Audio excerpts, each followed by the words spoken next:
ప్రభునందు ప్రియులైన మీకందరికీ యేసుక్రీస్తు ప్రభువారి నామంలో శుభవందనాలు తెలియజేస్తూ ఉన్నాం. ఎడారిలో సెలయేర్లు అనే ఈ దిన ధ్యానం కొరకై స్వాగతం. మే 1.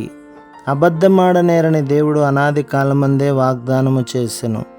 తీతు పత్రిక 1:4.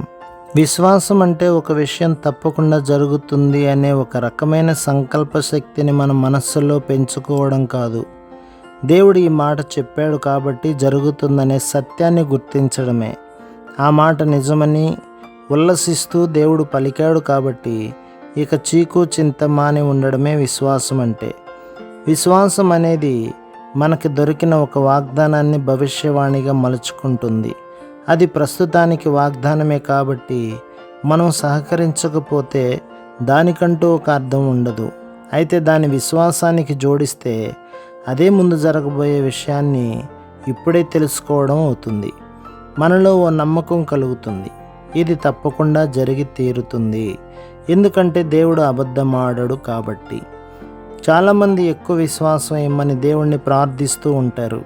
అయితే వాళ్ళ ప్రార్థనల్ని సూక్ష్మంగా గమనించి వాటి నిజమైన అర్థాన్ని పరిశీలిస్తే అవి నిజానికి విశ్వాసం కోసం ప్రార్థనలు కావని అర్థమవుతుంది.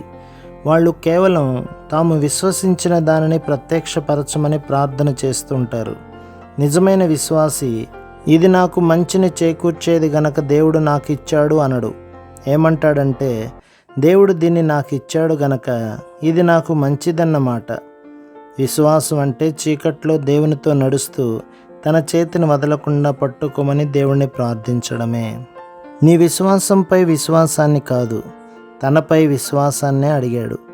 విశ్వ కాపరి మన యేసు నా చెంతకి రండని పిలిచాడు. తనపై విశ్వాసాన్ని అడిగాడు.